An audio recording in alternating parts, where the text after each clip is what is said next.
Y la sesión de esta tarde es soluciones para la prevención de las basuras marinas. Hemos hablado estos días, hemos hablado de cómo monitorizar estas basuras, hemos hablado de el impacto de estas basuras, pero ahora queremos entrar en detalles de cómo impedir que se generen estas basuras, prevenir la generación de estas basuras marinas, ¿vale? Y para esto tenemos a 4 expertos que compartirán sus casos prácticos y sus proyectos y sus políticas que han implantado en la prevención de residuos, o sea, en no generar estas basuras marinas. Tenemos que ir a cerrar el grifo, ¿no? Cerrar el grifo que está llenando los mares, y la manera es prevenir. El mejor residuo es el que no se genera. Entonces, veremos estos diferentes ejemplos. Empezaremos con Pedro Fernández. Pedro es Project Manager en Medwave, que es un centro de UNEP-MAP, un centro regional de UNEP-MAP, de las Naciones Unidas, y el Plan de Acción para el Mediterráneo. Él tiene 15 años ya de experiencia en temas de gobernanza, en temas de políticas ambientales, enfocadas en marine litter, en cómo prevenir estas basuras marinas. Ha trabajado mucho en países del norte de África, del sur del Mediterráneo y en los Balcanes, implementando diferentes normativas para prohibición de bolsas de plástico, para prevención de residuos en sectores como la Horeca, y hoy nos presentará su experiencia en un proyecto, Capimet Island, que es un proyecto de capitalización de diferentes proyectos pequeños en islas que tuvieron la financiación de BIMED. Pues Pedro, cuando quieras, tienes 5 minutos, ¿vale? Muchas gracias, Ignacio, por la presentación. Me siento un poco mayor, como 15 años. Bueno, pues como Ignacio os ha comentado, yo voy a presentar un proyecto, una iniciativa, que la verdad ya se está convirtiendo más en una iniciativa y no tanto en un proyecto, de capitalización de los proyectos que han sido financiados por Beyond Plastic Med en el Mediterráneo. Bueno, para empezar, porque probablemente no conocéis, Beyond Plastic Med es una asociación de segundo nivel que está formada por la UICN, Tara Foundation y otras organizaciones, sobre todo de Francia. Están en Mónaco y ellos se formó como una coalición de asociaciones que estaban trabajando para combatir las basuras marinas.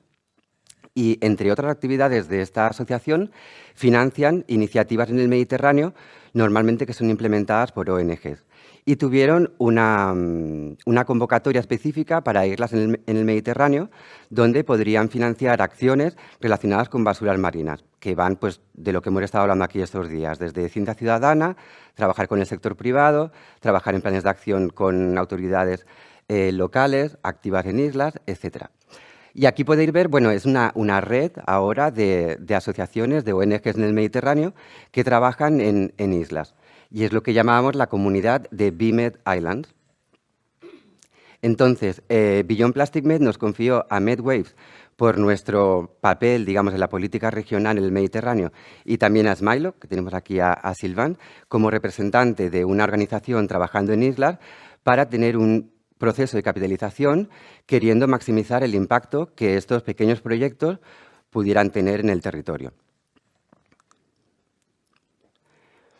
Bueno, aquí, claro, esto va a ser como todo muy rápido, pero la publicación que veis aquí es la publicación final del proyecto, que es más una revista donde varios de los proyectos son entrevistados y nos cuentan cuáles son los resultados que han obtenido, y también nos cuentan anécdotas de obstáculos que se han encontrado a la hora de implementar los proyectos. Y otra cosa que también me gustaría comentar es la declaración de Friül. Esto fue al final del proyecto, en un evento final que tuvimos en Marsella, donde están las islas de Friül, y fue un acuerdo entre 26 ONGs del Mediterráneo, que son muchas, se comprometen a continuar trabajando, dando difusión a los resultados del proyecto. Entonces, la idea es continuar trabajando porque Beyond Plastic Med va a seguir teniendo estas iniciativas en islas con nuevos proyectos que van a entrar, y la idea es mantener esa comunidad en la que se vayan intercambiando experiencias y también se vayan extrapolando resultados a otras islas. Y aquí hay como casos específicos, por ejemplo, en Baleares, que también tenemos a Ana de Save the Med, con un proyecto que hicieron para certificar empresas del sector Horeca en cuanto a buenas prácticas de plásticos de un solo uso. Ya estamos viendo con ellos cómo replicar esa experiencia en otras zonas del Mediterráneo. Entonces, eso, la idea es como que, como Save the Med, ellos están enfocados en Baleares, pero este proceso lo que hace es poder llevar esa experiencia a otras zonas. Y eso es lo que se ha estado buscando. Y luego, en cuanto a temáticas, quizá luego puedo explicar un poco más, pero bueno, se han trabajado cosas muy distintas, como por ejemplo, reducción de plásticos de un solo uso en cruceros, como ver aquí en la foto, o el desarrollo de alternativas locales a plásticos de un solo uso, que fue un proyecto en el sur de Francia, o, por ejemplo, en contextos del norte de África que son muy diferentes a los que encontramos en Europa. Allí los proyectos se han centrado más en gestión de residuos pura y dura. Por ejemplo, una asociación en la isla de Jerba, en Túnez, lo que hicieron fue colaborar con el municipio para poder instalar infraestructura, para poder recoger papel, cartón y botellas de plástico de una manera diferenciada.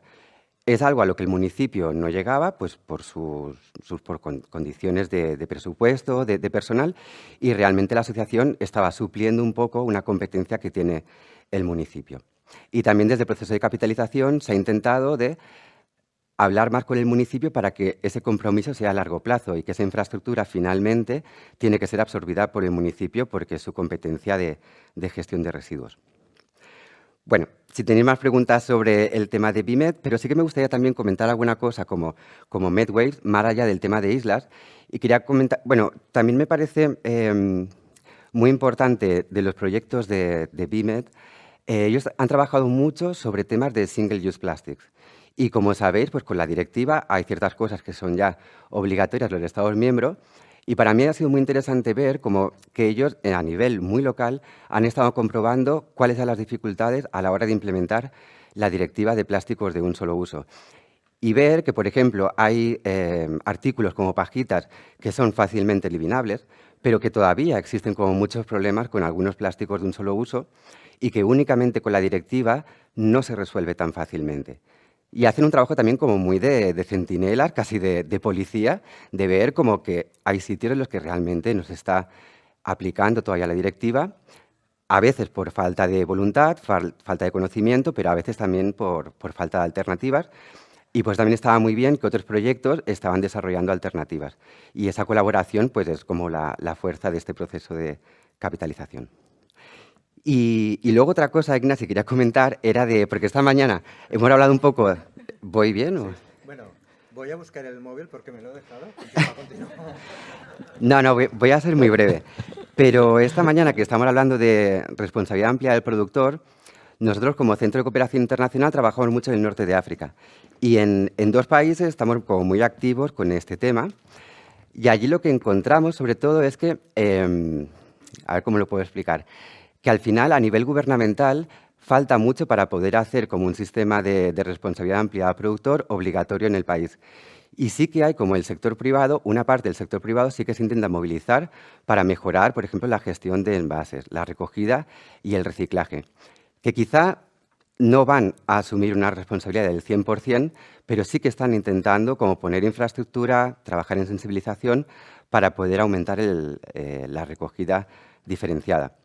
Entonces, una reflexión que me sale, porque a nivel europeo es como que se pide mucho a los scrap, ¿no? Y yo creo que está muy bien como demandar a los scrap que asuman el 100% de la responsabilidad, porque ese es el espíritu del el que contamina paga y la responsabilidad amplia del productor. Pero también eso, ver en contextos donde los gobiernos quizás son un poco más débiles, que el sector privado tiene un papel importante que jugar, aunque sea de manera voluntaria, para empezar. Luego ya, si se tiene que pasar a un tema más obligatorio, pues está por ver. Y ya está, con esto. Gracias, Pedro. Gracias.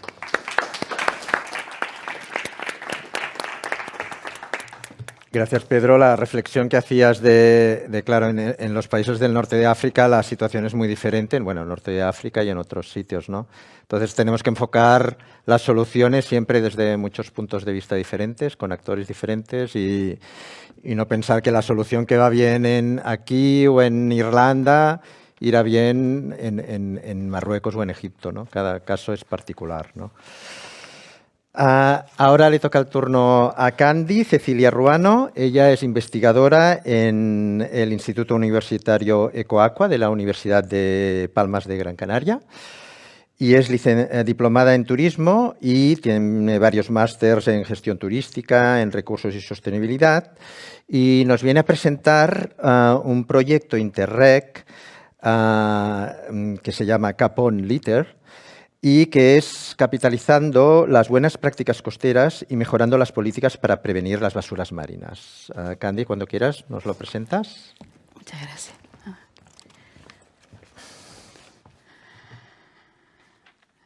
Buenas tardes a todas y a todos. Me gustaría comenzar dando las gracias a la organización por permitirme, en representación de mi entidad, formar parte de esta mesa de discusión, que me parece muy interesante. Además, ayer tuvimos la suerte de coincidir con Pedro y con Silván, ¿no? De un proyecto muy primo hermano de Cap on Litter en cuanto a que el enfoque está relacionado con la capitalización de buenas prácticas en entornos también internacionales. En este caso, Cap on Litter está financiado por el programa Interreg Europe y bueno, me gustaría destacar algunas cosas importantes. Ayer hice una presentación un poco más de texto, pero hoy, sumándome un poco a lo que planteaba Catherine, ¿no? En el principio de su presentación esta mañana, me gustó mucho, porque las fotos tienen historia, y esta es la historia que hay detrás de un proceso participativo que se ha llevado a cabo durante 2 años en la isla de Fuerteventura, que es el lugar donde hemos desarrollado este proyecto en España. Y aquí hay un proceso importante con un enfoque, como comentaba Ignasi, también multiagente, ¿no? Porque si no, no tiene ningún sentido la participación. Es decir, no ha sido un proceso participativo jerarquizado en el que ha habido asimetrías en cuanto a participación, ha habido presencia de agentes de muchos sectores diferentes, de muchísimos perfiles, y ha sido muy enriquecedor. Destacar fundamentalmente, aquí hay 2 mensajes nada más en cuanto a texto, ¿no? Mucho aprendizaje participativo en cuanto a que Cap on Litter, una de las propuestas de valor que presenta. Bueno, voy a explicar inicialmente cuál es el partenariado. El partenariado de Cap on Litter es un partenariado de 7 países diferentes, 2 socios que tenemos en Portugal, y luego forman parte también socios de Croacia, de Bulgaria, de Grecia y de Francia. Y en España estamos nosotros como socios del proyecto. Y luego tenemos un asociado que es Zero Waste Europe, que ha estado también apoyando la elaboración de algunos de los productos que hemos generado en este proceso de aprendizaje. Este proceso de aprendizaje, el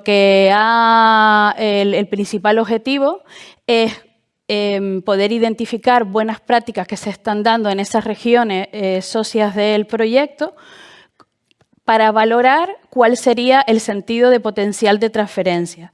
En este sentido, el formato de participación del aprendizaje internacional se dio a través de 7 ILDs, como lo llamamos nosotros, los Interregional Learning Events, y luego, en paralelo, hubo un proceso participativo que se llevó a cabo con los diferentes agentes de las regiones participantes, que en este caso fue la isla de Fuerteventura, y que luego pues, se fueron identificando otros perfiles de agentes y otros agentes que formaban parte de otras islas o incluso de otros sistemas insulares, también nombrando a 6DMED, que aquí está hoy la compañera, ¿no? Del equipo de 6DMED, pues también con un proceso participativo de profundo calado, como comentaba Pedro, en incorporar a todos los agentes de interés en las áreas litorales para poder dar soluciones, ¿no? A la prevención de plásticos, sobre todo en la sustitución de plásticos de un solo uso en sectores como el de turismo y la hostelería.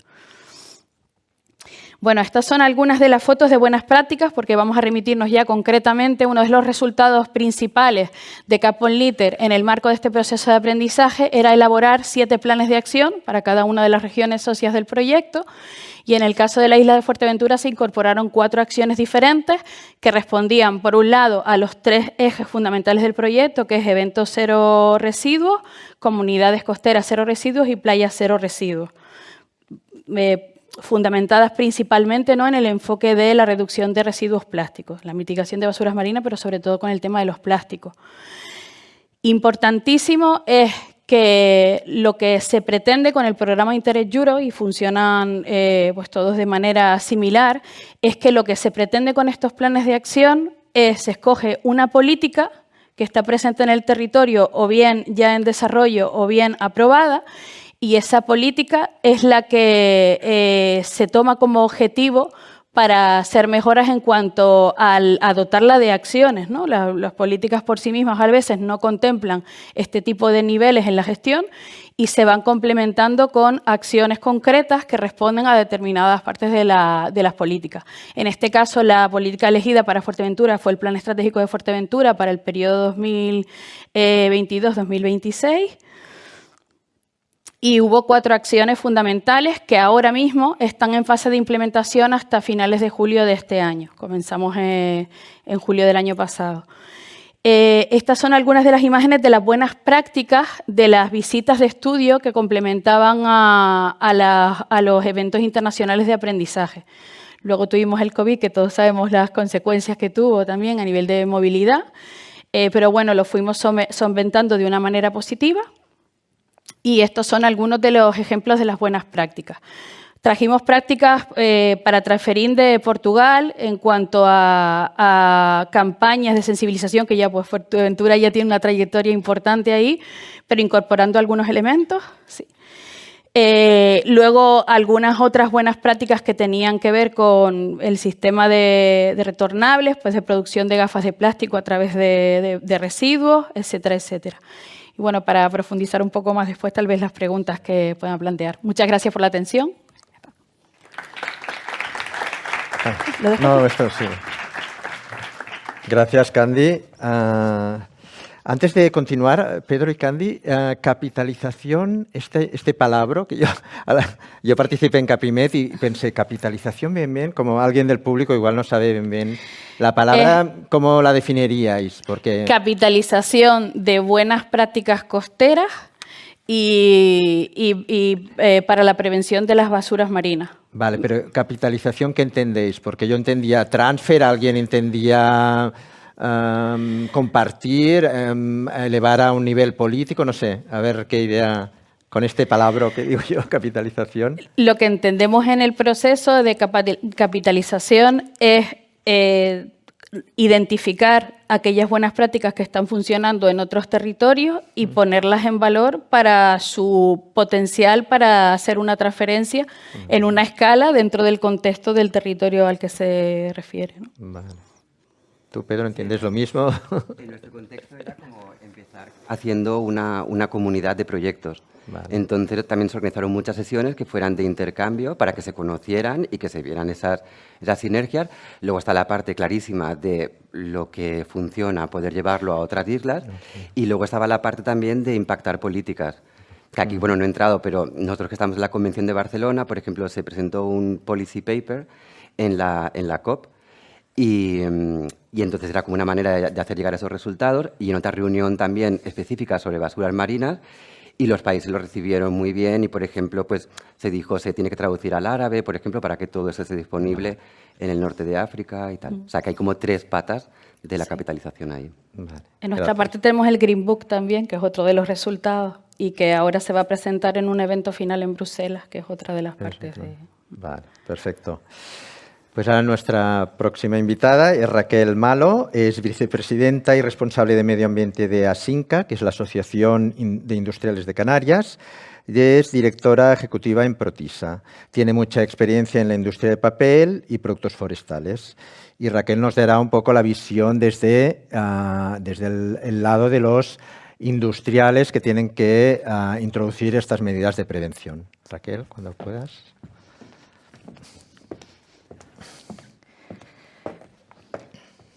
Bueno,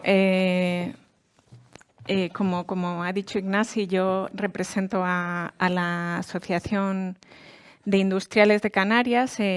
Aunque parezca mentira, en Canarias también existe industria y nosotros aquí bueno,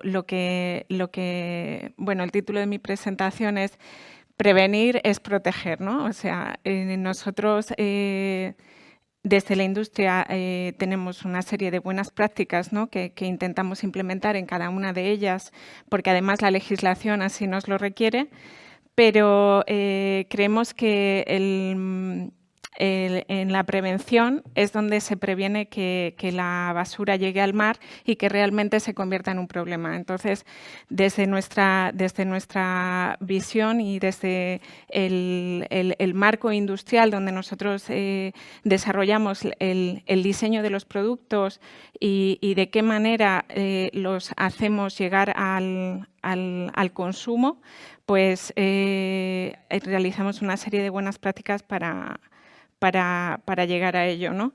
En la Agencia Europea del Medio Ambiente dice que el 80% de los residuos que llegan al mar son plásticos, ¿no?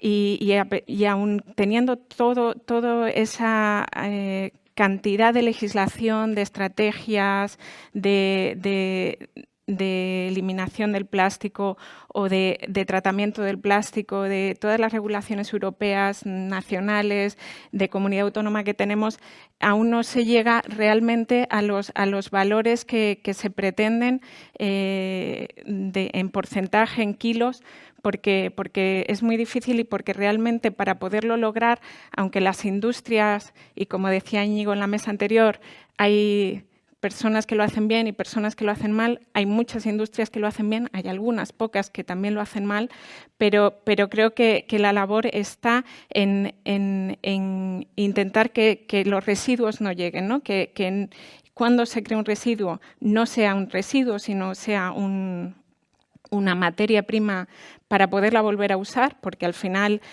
nosotros, sobre todo los que estamos en la industria del reciclaje, pues vemos que cada residuo es un valor, es algo que tiene valor. Nosotros lo vemos como una materia prima que se puede volver a usar e introducir de nuevo en el circuito y los recursos son limitados y tenemos que volverlos a poner dentro del circuito de la reutilización, y para eso necesitamos prevenir que lleguen al mar, prevenir que lleguen al mar y que se queden en la tierra y poderlos gestionar de la manera adecuada. Y para eso la industria hace muchas actuaciones, ¿no? Nosotros desde Asinca pues tenemos un compromiso medioambiental muy fuerte, porque además las industrias que estamos en Canarias, nuestro hábitat es una región ultraperiférica, nosotros vivimos de alguna manera del mar, de la tierra, y sabemos que la tierra está limitada y que cuanto menos tierra usemos para los residuos, más valor tiene el territorio, y nosotros vivimos de ello. Al final, Canarias es una región que vive del turismo y tenemos que proteger nuestros mares y tenemos que proteger el medio ambiente en el cual nosotros generamos, ¿no? Asinca está... bueno, tiene un montón de ramas, ¿no?, en las que trabaja. Está dentro, por ejemplo, del clúster marítimo de Canarias, donde se trabaja todo lo que es la vida del agua. Incluso hemos participado en la Estrategia de Economía Azul de Canarias porque creemos que en todo el ciclo de vida que tiene cualquier tipo de actividad dentro de la generación de economía, hay una parte que la industria tiene algo que introducir y una práctica ambiental que llevar a cabo, ¿no? Nosotros en ese manual de buenas prácticas lo que hacemos es un poco difundir lo que realmente hace la industria. Hay industria de reciclaje que usa recursos, residuos para fabricar nuevos productos o nuevas materias primas que puedan ser reutilizadas. hacemos eficiencia energética, hacemos reutilización del agua para dentro de nuestros propios procesos o procesos mezclados con agricultura para poder reutilizar el agua. Y trabajamos mucho en lo que es la prevención, en el ecodiseño, para que los productos que lleguen al mercado sean claro, dentro de una capacidad, ¿no? Es decir, la industria se tiene que transformar, pero siempre bajo el punto de vista de minimizar el impacto que tiene, ¿no? Y haciendo mucha innovación en los procesos y mucho estudio de cómo llegan esos productos al mercado y el residuo que se genera, cómo, trabajando con ecoembes, con scraps, lógicamente, y con sistemas de reciclaje para volver a que esos residuos que se convierten en materias primas no lleguen al mar. Muchas gracias. Gracias. Y ahora nuestro último ponente, David González Montañez, es director de eWaste, que es una empresa de logística inversa aquí en Canarias, y presidente de la Asociación de Gestores de Residuos de Canarias, AGERCAN. Él es licenciado en Ciencias Económicas y Empresariales y nos va a presentar un poco la visión desde el punto de vista de los gestores de residuos. Y adelante, David, 5 minutos. Sí, vamos a intentarlo, ¿eh? Hola, buenas tardes a todos. Antes que nada, pues bueno, gracias Ignacio por tu presentación. Antes que nada, pues nada, agradecer al Gobierno de Canarias y a EBAM pues su amable invitación a AGERCAN y a eWaste a este foro en Marlice tan interesante, ¿no?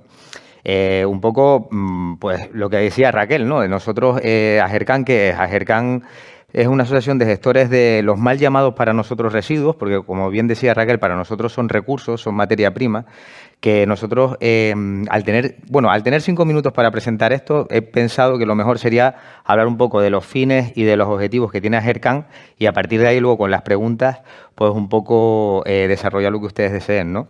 Entonces, uno de los principales fines que tenemos de AGERCAN, que es una asociación de empresas que nos dedicamos a la gestión de estos recursos, no residuos, yo creo que es fundamental cambiar ese paradigma de materia prima versus residuo, porque si no, no vamos a conseguir nunca que se disminuyan esas basuras marinas o que se disminuya esa celda de vertido, ¿no? Tenemos que cambiar en la sociedad ese paradigma, ¿no? Y nosotros lo que intentamos a través de la formación, el fomento de la tecnología y promoción de proyectos, etcétera, es disminuir esa diferencia que hay entre residuo y recurso. ¿Cuál es la diferencia entre residuo y recurso? Para mí el residuo es el fracaso del sistema.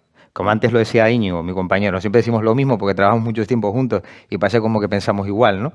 Entonces, el residuo es cuando ya no tenemos solución para darle a ese subproducto que sale de un proceso productivo otra segunda vida, a ese producto que cuando deja de tener vida útil en los hogares se convierte potencialmente en un recurso y si no somos capaces de darle esa segunda vida se convierte en un residuo. Y entonces sí va a celda de vertido y en el peor de los casos va a basura marina. Entonces, ¿cómo nosotros logramos eso? Existen dos funciones fundamentales, dos gaps fundamentales que cambian ese paradigma, que es un gap económico y un gap tecnológico. El gap tecnológico es que no se ha inventado la tecnología suficiente como para poder a ese subproducto darle esa segunda vida. Y el gap económico es que aunque exista esa posibilidad, es tan extremadamente costosa para el inversor, para el empresario, para el gestor de residuos, de recursos, para implantarlo, que es imposible. Entonces, para ello existen soluciones. La primera es un I+D+I, invertir en I+D+I, y la segunda es pues condicionar, hacer pues apoyo económico para que este inversor consiga realizar este insumo, consiga con ese subproducto, meterlo como insumo en otro proceso productivo y que sea viable para eso, ¿no? Entonces nosotros intentamos a través de eso pues disminuir esos gaps que decía antes. Obviamente establecer relaciones con las administraciones públicas y con los tan hablados ya últimamente sistemas colectivos de responsabilidad empleada del productor o sistemas individuales con la nueva ley, ¿no? Los scraps son fundamentales. También son fundamentales porque financian todo lo que viene siendo este proceso y también es verdad que debería haber muchos más. Debería haber muchos más porque existen estos potenciales recursos hay muchos que están huérfanos. Y si no les damos esa financiación, obviamente no vamos a conseguir que se conviertan en recursos, que es lo que nosotros todos queremos. ¿Vale? O también velar por el cumplimiento de la normativa del sector, defender los intereses de los asociados y promover el desarrollo de la industria económica circular en Canarias, industria de economía circular en Canarias. Esto es fundamental y me paro aquí. O sea, vamos a ver una cosa. Nosotros somos el último eslabón de una cadena que tiene que funcionar perfectamente, ¿no? Tiene que funcionar desde que decía Raquel, la prevención y pasar por todos los eslabones hasta llegar al gestor de los recursos. Si nosotros logramos que esto se genere aquí en un territorio insular, como es el territorio canario, nosotros conseguiríamos no solamente que no se convirtieran en celda de vertido ni llegaran al mar, sino que además generaríamos y desarrollaríamos los 3 pilares del desarrollo sostenible. El económico, porque generaríamos riqueza en estos territorios ultraperiféricos. El medioambiental, porque evitaríamos que estos recursos fuesen al mar, fuesen a celda de vertido o incluso fuesen a otras plantas de península, que eso supone un impacto medioambiental negativo por la huella de carbono, la carbonización del planeta que eso supone, y encima generarían empleo verde, ¿no? Entonces nosotros promovemos ese desarrollo de esa economía circular, porque si no, se produce lo que nosotros denominamos la paradoja canaria, ¿no? La paradoja canaria, que es análoga a cualquier otro tipo de región ultraperiférica.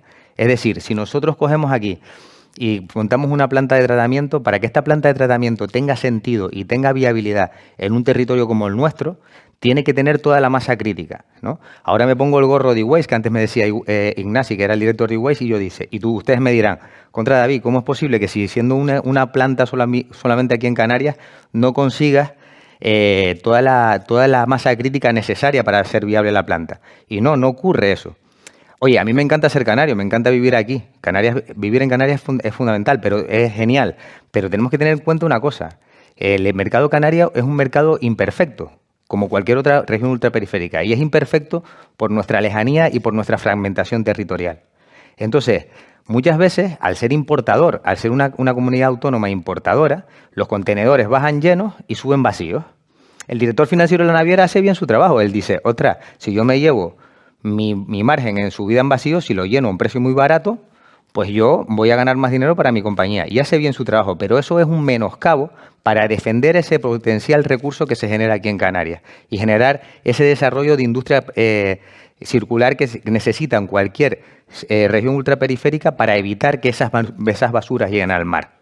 Entonces, es fundamental que nosotros utilicemos las medidas normativas legales suficientes como para poder defender ese recurso si se generan plantas de tratamiento, si se genera industria de economía circular en nuestro archipiélago. En nuestro archipiélago o en cualquier otro tipo de archipiélago que sea una región ultraperiférica, ¿no? Entonces, eso es fundamental también y quería dejar también esta idea en mi disertación, ¿no? Bueno. No me queda nada. Bueno, pues nada, yo casi que me despido aquí. No, bueno, y lo únicamente es, para conseguir esos fines, solo quería dejar estos 2 conceptos para mí eran los más fundamentales, por lo tanto, ahora solamente para despedirme, decir que de los objetivos, para que conseguir esos fines, nosotros tenemos unos objetivos, ¿no? Que es afianzar relaciones con los diferentes entes públicos para que esa normativa venga para quedarse, el crecimiento de la asociación en términos de cantidad y representatividad, y también decir que es fundamental generar una normativa que de alguna manera crea en este desarrollo de economía circular y que se tome en cuenta a la iniciativa privada en nuestra experiencia para la toma de decisión desde el punto de vista provincial y regional, decisiones normativas para defender ese residuo. Y nada más, en el turno de preguntas, pues estaré encantado de atenderles. Muchas gracias. Bien, ¿no? Sí. Gracias, David. Gracias, David. Me ha gustado lo que has dicho de que no son residuos, son recursos. Yo siempre digo, bueno, yo no me he presentado antes, soy Ignasi Mateo de la Agencia de Residuos de Cataluña y siempre digo que tendríamos que cambiar el nombre a Agencia de Recursos de Cataluña, ¿no? Porque al final es un cambio de mentalidad, de paradigma, a economía circular y tenemos que ser una agencia de recursos, no de residuos, ¿no? Pues ahora creo que abrimos un turno de palabras del público y si no tenéis de preguntas, perdón, y si no tenéis ninguna pregunta yo preguntaré a los diferentes ponentes. ¿Alguien quiere preguntar a los ponentes? sobre el tema. Silván. Ah, mira, no. Ahí. Bueno, como estábamos hablando de prevención y de varios sectores, el sector, digamos, turístico, que es uno de los principales en Canarias, lógicamente, pero también el sector industrial, yo quería plantear el problema que no le he oído la palabra, no se lo ha oído a nadie, por eso lo digo, ¿qué pasa con los retornables? O sea, hay un tema que tenemos en España y que tenemos en Canarias, es una gran batalla, vamos a llamarlo así, porque no se ha aprobado y llevamos tiempo reclamándolo, que es que la mejor forma de que el residuo no llegue ni siquiera al contenedor es sencillamente que incluso en el propio supermercado o en la propia tienda te lo recojan y además te den el ticket o te den el dinero.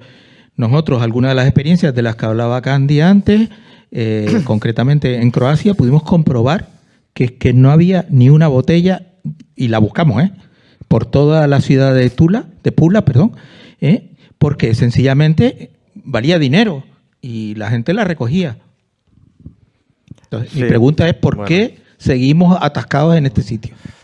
Yo, a ver, en el tema de devolución de los envases o de residuos, ¿no? Devolución y retorno, yo creo que es un punto fundamental en la prevención. Y, de hecho, la Ley 7/2022, la Ley de Residuos y la Ley de Envases, la 1055, también del 22, ya pone las bases, yo creo, para introducir un sistema de devolución y retorno en España, porque nos está diciendo, si no llegamos a unos porcentajes de reciclaje y recogida, se podrán implementar estos sistemas. Yo creo que son, para lo que son las basuras marinas, creo que son básicos. Debería ser al revés. A mi entender debería ser al revés. No, si no llegamos, o sea, demos la elección a los ciudadanos de que hagan el retornable y lo que nos sobre lo metemos en donde tenga que ir, que es en el proceso de reciclaje. Porque aquí estamos, al generar esta dinámica de que tenemos que llegar al 70%, después tenemos que hacer, o al 70% o el que sea, los límites que se pongan, sí, tenemos que hacer todo el seguimiento y creernos las estadísticas para que eso sea posible. Y bueno, ya saben que esas estadísticas están bastante discutidas por el público. Sí, ese es el punto clave. ¿Quién dará los números? ¿Cómo se cogerán? Y ahí también entra todo el tema de recogida de datos y quién los trabaja, ¿no? Pero yo creo que es una buena noticia que ya esté en la normativa la posibilidad. Y yo creo que al final o convivirán los dos sistemas o yo creo que sería más efectivo el sistema de devolución y retorno. Pero bueno, históricamente se empezó con el otro sistema del contenedor amarillo y por temas de implementar un nuevo sistema es muy caro, pues no ha tenido éxito aquí, ¿no? Pero bueno, no sé si queréis añadir algo sobre el sistema de retorno. Básicamente lo que has dicho tú, o sea, se está intentando implantar ahora de nuevo, con la nueva ley yo creo que va a tener mucho protagonismo, estamos en el proceso de implantarlo, pero lo decías tú, antes primero se empezó con el contenedor amarillo por un tema de coste y se ha dejado en el tiempo, pero yo estoy de acuerdo con el señor, o sea, el futuro debe ser el retorno, el retornable, está claro.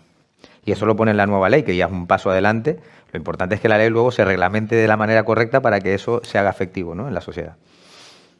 Sí, Raquel, querías. Bueno, yo un poco eso que en la nueva ley se recoge y que ciertos sectores, como el sector Horeca, trabaja ya con temas de sistemas de devolución, ¿no?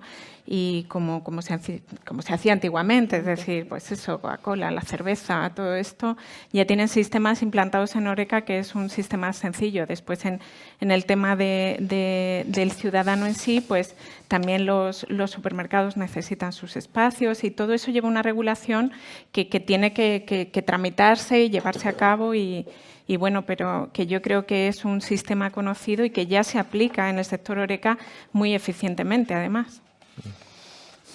Es más bien el ciudadano el que Porque yo creo que los contenedores existen en la calle y los ciudadanos también tienen que concienciarse de que todo no puede venir hecho por las empresas y que nosotros como propios usuarios tenemos que tener esa conciencia de que si yo me compro una botella de agua, la tengo que poner en el contenedor adecuado porque en la calle están, es decir, los tenemos a tiro de piedra, es decir, no te tienes que ir a 50 kilómetros a buscar. Y que estoy absolutamente a favor de todo lo que sea cualquier sistema que retire cualquier residuo y que el mejor residuo es el que no se genera, ¿no? Y el que no llega, ¿no? Y si se genera, pues que se recoja adecuadamente. Vale, pues gracias. No sé, Pedro, ¿querías añadir algo? Sí. No, bueno, yo también totalmente de acuerdo y yo creo que sí, que va a tener que llegar por normativa. Malta acaba de empezar a implementarlo. En Francia, Citeo, que es el Ecoembes en Francia, también lo van a hacer porque por normativa es que no queda otro. Pero es verdad que es solo para bebidas.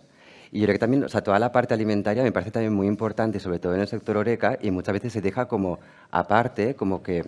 Y se están utilizando muchos, por ejemplo, envases compostables que yo no acabo de ver realmente cuál es el beneficio de todo eso. Y yo creo que la parte también como de envases para alimentos o de café para llevar y todo esto, el tema retornable, aunque no sea a nivel de legislación, que sea como una práctica de negocio, me parece muy importante y que no hay que perderla de vista. Sí, buena observación, sí. Candy. Yo quería añadir respecto a lo que está diciendo Pedro, y además veo a Ana Sieta así con la cabeza, que sí, de 6DMED también trayendo las buenas prácticas de toda la metodología que ellos han aplicado y de este índice maravilloso que tienen de lo que ellos llaman alternativas honestas, porque es verdad que tenemos un montón de biofakes ahí en torno a alternativas que vienen a ser parte de la solución o las venden como parte de la solución y realmente no lo son. Entonces, sí, aquí tenemos que poner el foco en el single use, o sea, a desterrar o priorizar la reutilización y el retorno y que se pueda volver a rellenar ese envase y eliminar plantearnos o pensar por qué estamos poniendo un single use en el mercado, ¿no? Y luego otra cuestión que quería poner sobre la mesa es cuando hablamos de ciudadanía, si hay un rol social que compartimos todas y todos, es que ciudadanía somos todos, entonces esa alineación de valores que hacemos entre nuestros roles desde el entorno laboral con los hábitos que tenemos en casa, como decía Catherine, ¿no? Esta mañana también, ¿no? Que estas discusiones que yo las tengo en la mesa de mi casa, pues porque nos afecta directamente, es decir, esa alineación de valores de las prácticas participativas que tenemos si realmente somos coherentes con el discurso que damos respecto a toda esta temática. Muy bien. Silvan, ¿querías preguntar algo?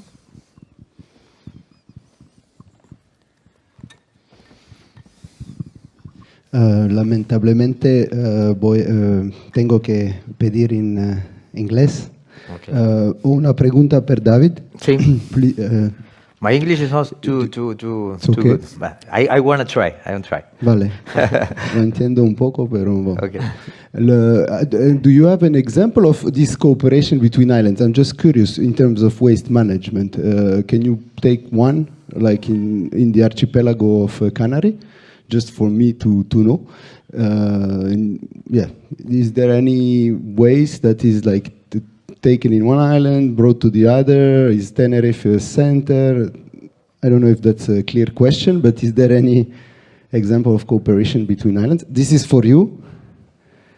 And then I have one maybe for Pedro or Candy, I don't know, but you were reflecting on the role of the civil society, and I think that's also very interesting for our perspective in Smilo, since we're an association, and we believe that just as islands are a fertile ground for innovation or to be sort of whistleblowers, like Pedro was kind of saying in his presentation as well, checking if the directive really can happen on the ground. Maybe can you reflect on this role and what do you see from your perspective in international organization? You are an academy organization. How do you see the role of civil society in tackling marine litter? So, Bueno, creo que entendí que sí, que qué tipo de asociación. Si podías dar un ejemplo en las Islas Canarias de la gestión de un residuo que sea lo más circular posible. Sí. O un recurso. Pues el mayor ejemplo lo tienes en... Bueno, habla en español, ¿no? Ahora. Sí. El mayor ejemplo tienes en la planta de tratamiento en la que trabajo, que es eWaste Canarias, ¿no? Nosotros tratamos los aparatos eléctricos y electrónicos, ¿no? Tratamos entonces nosotros, obviamente, tenemos acuerdos, los orígenes de donde se producen, se originan estos recursos, porque no me gusta llamarlos residuos, son varios, ¿no? Son las administraciones públicas, los grandes centros comerciales, la distribución, los grandes centros de distribución y lo que antiguamente, lo que nosotros llamamos gestores, que eran los antiguos chatarreros, que ahora con la nueva legislación pues no pueden tratar este tipo de aparatos. Entonces yo llego a acuerdos comerciales con ellos, para captar esos recursos, traerlos para mi planta y luego tratarlos correctamente según los estándares europeos para volver a convertirlos en hierro, cobre, aluminio, digamos, los materiales de lo que están hechos, las materias primas de lo que están hechos, para volver a introducirlos dentro del mercado. Entonces, eso lo hacemos aquí en Canarias. Lo que yo digo desde Agercan es que se puede hacer con otras industrias análogamente, ¿no? Es decir, se puede hacer con otro tipo de recursos que ahora mismo no se está haciendo y generaría pues impacto medioambiental positivo, puestos de trabajo y riqueza para el archipiélago. La pregunta que os dirigía sí, Pedro, a vosotros. quiere responder también, pero... Sí. Bueno, vete tú. Sí. Bueno, el planteamiento que hace Silván me parece muy interesante. Gracias, Silván, por la pregunta. Desde mi punto de vista, es fundamental que como ciudadanía nos creamos el papel que tenemos como agentes de cambio.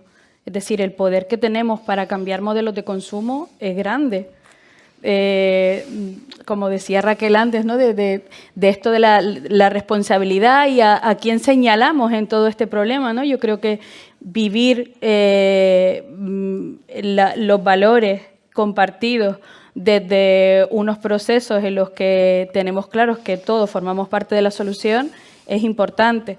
Luego quería resaltar también el concepto ecosocial, el enfoque ecosocial que tiene todo este proceso, ¿no? Desde el punto de vista de que viene a resaltar o a establecer una ruptura, a romper la dicotomía que hay siempre entre lo ambiental y lo social. Es que un aspecto sin el otro es imposible abordarlo en este sentido. Y aprovecho también, y tal día como hoy, para resaltar también el papel de la perspectiva ecofeminista que tiene todo esto, ¿no? Desde el punto de vista de que hay miradas alternativas y visibilizar cambios de paradigma también desde la cultura del cuidado de la vida, ¿no? Que viene a unirse un poco a todo esto. Entonces, el papel que tenemos como ciudadanía es fundamental.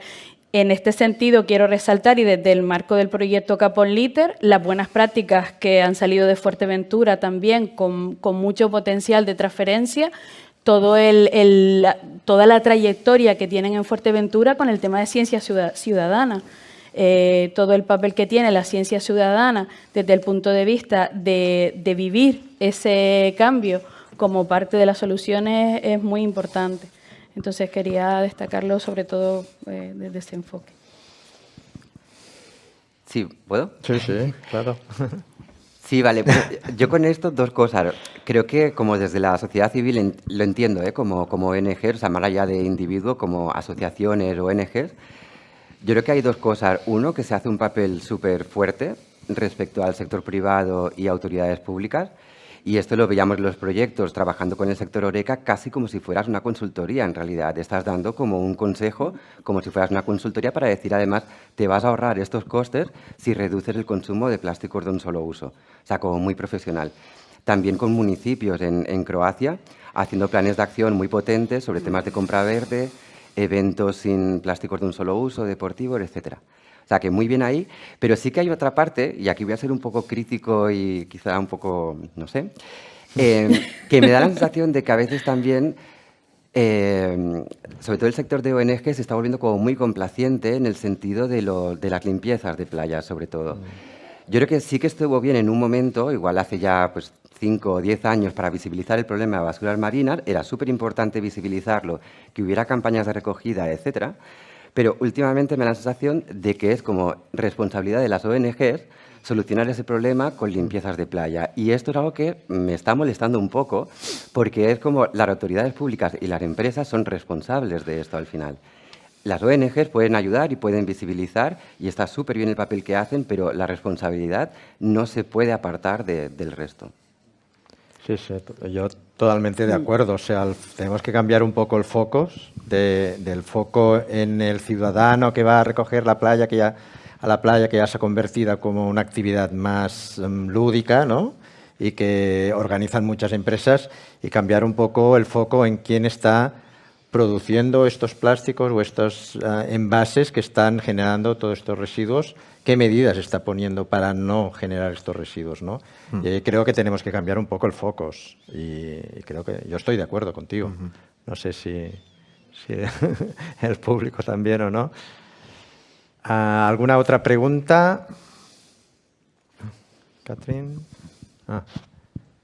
Bueno, si se puede polemizar un poco, esto tiene sus matices y bastante, porque creo que no es suficiente la sensibilización, es decir, no hay suficiente sensibilización todavía. No nos creamos que porque salga en algunos medios de comunicación la gente está convencida. O sea que realmente las campañas que se hagan son insuficientes todavía para un calado profundo de todo el tema. Evidentemente, creo que hay mucho marketing y que puede haber incluso greenwashing. Sí, un poco de greenwashing, ¿no? O, yo, en este caso, no es greenwashing porque no serían las empresas, pero Social un poco washing. es lo que se llamaría postureo en español.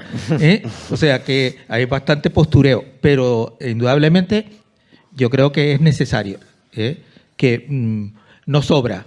En todo caso, lo que no es bueno es que sustituya, como tú estabas muy bien diciendo, la acción que tienen que hacer las empresas, las administraciones, ¿no? Yo siempre, cuando empezamos con esto, decimos, señores, no vamos a limpiar la playa, perdonen, esa no es nuestra función. Vamos a regenerar la costa, que es otra cosa muy distinta. Es un planteamiento con más profundidad.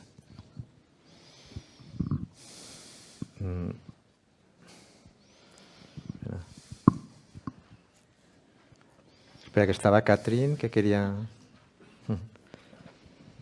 Thank you. It's a comment. Our EPR scheme for the e-waste or the electrical waste in Ireland. So when they sat down and they saw the figures were kind of poor, I suppose the competent authority demanded a 1-for-1. So, for instance, if you're going to put something on the market, you must take something off the market, and that has the targets for collection. It's 60% of the results are from this one on, put one on, put one off. So in terms of, especially with an island, and we're the same because we have a lot of electrical goods and they're not made in Ireland. We import a lot of electrical goods. So to have that collection rate is really good, but it's driven by the demand and a legal requirement for a one-on-one. Now it can be, you can have one wash machine and one toaster, and they work on the weight. But it was really helpful, and we're hoping to apply that model to the fishing gear, to increase, because we feel that, the fishing ports are in very, very rural areas, very poor access. So if a fishing gear supplier is going to go 300 miles, please bring something back in your van or on your lorry. So it's a little bit different, but it's been successful in Ireland for the electrical goods, for that one-on-one, 1-for-1. Thank you. Thank you, Catherine. La ley española, el Real Decreto de RAES, ya prevé que el ciudadano pueda devolver su aparato eléctrico en el sitio donde va a comprar otro. Ya puedes devolver tu secador de pelo, tu tostadora, a cambio de... Se refiere a que si existe la posibilidad de una vez que... No, sí, o sea, eso, el nuevo Real Decreto... ya lleva varios Reales Decretos que son así, lo que pasa es que la nueva actualización lo mantiene igual. Los centros de distribución, las grandes distribuidores tienen un gran protagonismo ahora, porque cuando tú realmente compras un aparato eléctrico electrónico para tu hogar, ya estás implícitamente comprando o estás ya pagando el correcto tratamiento cuando deja de tener vida útil en tu hogar. Entonces, obviamente tienes el derecho a que cuando compres uno nuevo dejar el antiguo porque ya pagaste por eso, por el correcto tratamiento de ese aparato cuando deja de tener vida útil y convertirlo en un recurso, lo que hablábamos un poco antes, ¿no? Y decía que con los artes de pesca también podría funcionar este sistema. Hombre, es lo que digo yo un poco antes, ¿no? Decía que lo que pasa con e-waste es análogo, podría ser análogo a un desarrollo de una industria de economía circular con otros potenciales recursos que se generan. Darse cuenta que al ciudadano al final genera esto que antiguamente se llamaba basura y que ya no puede ser ni basura ni residuo. Lo que tiene que ser es un recurso, darle una segunda vida, ya sea mediante el tratamiento y valorización, reconversión, o la reutilización, ¿no? Llegando digamos a los primeros eslabones de la jerarquía de los residuos, ¿no? que propone la ley. Sí, no, pues claro, por supuesto que estoy de acuerdo con ella, con Catherine, ¿no? Que estoy de acuerdo que lo que ella dice, ¿no? Y es lo que nosotros promovemos desde Agercam. Y la preparación para la reutilización, todo esto eso cada vez debe ser cada vez más importante, sí. Antes era un poco que estaba en la ley y los porcentajes de obligación eran cada vez menores, pero cada vez se ve más que la importancia de que esto cada vez pues suba un escalón más en esa jerarquía de los residuos, ¿no? Hola, buenas. Yo es que esta mañana he estado haciendo una limpieza de playas con los chavales, entonces por alusiones tengo que hablar, ¿no? Siempre que se hace un voluntariado de este tipo, la gente se queda sorprendida. Me da igual que lo organice la empresa más de greenwashing que haya, que la que más comprometida está. Lo importante es que llegue a la gente, ¿no?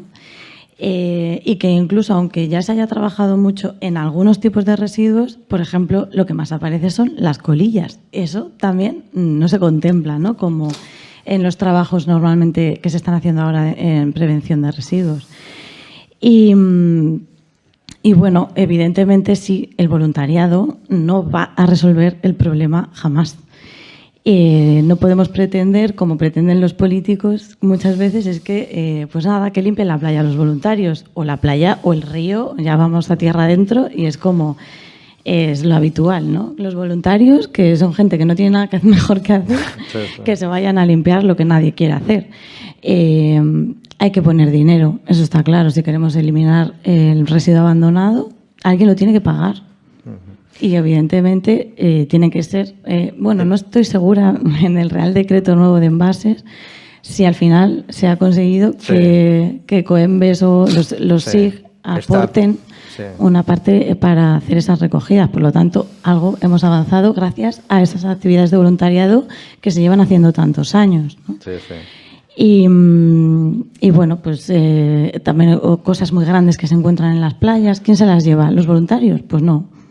Alguien tiene que pagar eso, ¿no? Y nada, pues solo por comentar un poco a raíz de lo que ha salido aquí, ¿no? Que el voluntariado sigue haciendo falta. Yo creo que ni Pedro ni yo más decimos que acaben los clean-ups. Lo que decíamos era un poco de ir a esto que comentabas, ¿no? De, ostras, lo que te encuentras en la playa, vamos a pensar entre todos estos niños, a ver, ¿esto qué es? Una botella, ¿quién la ha fabricado? ¿Quién es el responsable? Y esto que decías, el nuevo Real Decreto de Envases ya prevé que toda la basura dispersa, que es un nombre que se ha puesto a toda la basura que encuentras en sitios naturales, en playas, tengan que asumir parte del coste de esta retirada a los productores. Y aquí la discusión vendrá cómo calculamos estas cantidades, qué cantidades son botellas, qué cantidades son toallitas, qué cantidades son cigarrillos. ¿Y quién lo va a hacer, no? Es también importante. Sí, claro. No, esto lo podría hacer unos voluntarios del ayuntamiento, pero luego el coste que lo pague quien lo ha fabricado, ¿no? El fabricante de esto. Sí, pero al final podría ser algo que se profesionalice. Quiero decir que es que igual que un barrendero en la ciudad, pues habrá tendría que haber gente en el medio natural, a lo mejor, ¿no? Bueno, eso es una posibilidad, nada más. Y luego también está ahora aparecido el Real Decreto de Productos del Tabaco, que también prevé esta responsabilidad de los fabricantes de productos del tabaco de estas colillas que aparezcan como basura dispersa. También tendrán que hacerse cargo. Pues tienen mucho que aportar ahí. Sí, sí. Patricia, ¿ya está?